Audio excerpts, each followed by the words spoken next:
हिंदी में उसको बोलते हैं, माइक्रोबियल इनोक्युलेंट है, अर्थात कि अगर हम इसका प्रयोग करें अपनी खेतीबाड़ी में तो ये अच्छे बैक्टीरिया की ग्रोथ को इतना बढ़ा देता है जड़ों के आसपास या पत्तों के ऊपर, जिससे कि जो फंगस या बैक्टीरिया अटैक करने वाले थे फसल के ऊपर, बीमारी फैलाने वाले थे, वो बीमारी नहीं फैलाता है और ये पौधों के अंदर एक प्रतिरोधक क्षमता डेवलप कर देता है, जिससे कि पौधों के ऊपर वो बीमारी का अटैक ना हो पाए। तो सिस्टेमिक के तौर पे भी काम करता है, अर्थात एग्री प्रोटेक्ट जो है वो पौधों के अंदर जाके भी काम करता है। जो बैक्टीरिया या जो फंगस पत्तों के ऊपर फैलने वाले थे, परजीवीवाद, मतलब जो रस चूसने का काम करते हैं, पत्तों से फीडिंग करते हैं, उनके कंट्रोल में भी इसका काम हम ले सकते हैं। सो ओवरऑल हम एग्री प्रोटेक्ट का प्रयोग अपनी फसल को प्रोटेक्ट करने के लिए, फंगस की बीमारी से या कुछ बैक्टीरियल बीमारी से, इनसे बचाने के लिए हम इसका प्रयोग कर सकते हैं। कुछ बीमारियों के नाम हैं जैसे कि blast, brown leaf spot, mildews, root rots, stem blight. ये कुछ बीमारियां हैं जिनके खिलाफ ये रोग प्रतिरोधक क्षमता को फसल की बढ़ाता है। पूरी तरीके से एक ऑर्गेनिक प्रोडक्ट है। इसके जो रक्षा शक्ति है वो पौधों को सूरज की वजह से या गर्मी की वजह से जो स्ट्रेस होता है उससे भी बचाने का काम करती है और पौधों के अंदर फोटोसिंथेसिस प्रक्रिया को भी बढ़ाने का काम करती है।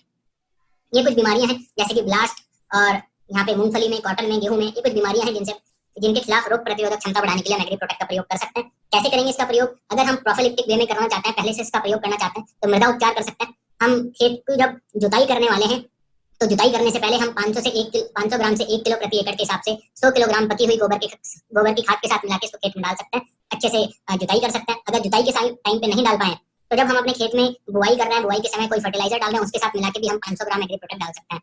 या फिर अगर कोई व्यक्ति ह्यूमिक ग्रैनुअल के साथ मिलाना चाहे तो 5 किलो ह्यूमिक ग्रैनुअल के साथ मिला के भी इसका प्रयोग कर सकता है। तो ये हमारी मिट्टी में से एक बायो कंट्रोल एजेंट के तरीके से काम करेगा, जो कि खतरनाक बैक्टीरिया और फंगस को दूर रखने का काम करेगा जड़ों से। अगर हम बीज उपचार करना चाहते हैं तो 10 ग्राम प्रति किलो के हिसाब से हम बीज उपचार भी कर सकते हैं। बीज के साथ अच्छे से कोटिंग करके फिर हम बीज को लगा सकते हैं। और कोई अगर ऐसी फसल है जहाँ पे रोपाई की जाती है तो उसके लिए जड़ उपचार कर सकते हैं। 10 से 15 ग्राम प्रति लीटर जड़ों को उस सॉल्यूशन में 10 मिनट के लिए डुबा के फिर हम उस पौध को दोबारा खेत में रोपाई के लिए लगा सकते हैं।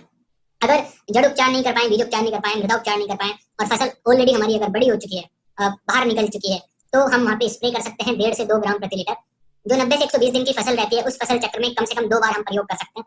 पहला स्प्रे जब बुआई से लगभग 20 से 25 दिन हो चुके हैं, 4 से 5 पत्ते फसल के ऊपर आ चुके हैं, और दूसरा स्प्रे फूल आने के 20 दिन पहले, क्योंकि फूल आने की अवस्था ही वो अवस्था होती है जहाँ पे कि फंगस लगने के चांस सबसे ज्यादा रहते हैं या बीमारी लगने के चांस सबसे ज्यादा रहते हैं। तो कम से कम 2 बार वहाँ पे स्प्रे कर सकते हैं अगर आपने ऊपर वाले किसी भी मेथड का प्रयोग नहीं किया है तो।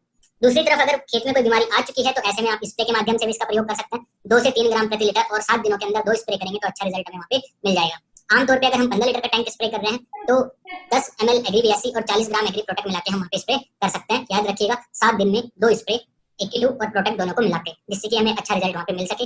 कभी आपके सामने कोई क्वेश्चन आता है कि हम प्रोटेक्ट को किसी फर्टिलाइजर के साथ मिला के डाल सकते हैं क्या? यस, आप डाल सकते हैं। अगर आप बुआई के समय DAP यूरिया डाल रहे हैं उसके साथ भी मिला के इसका प्रयोग कर सकते हैं।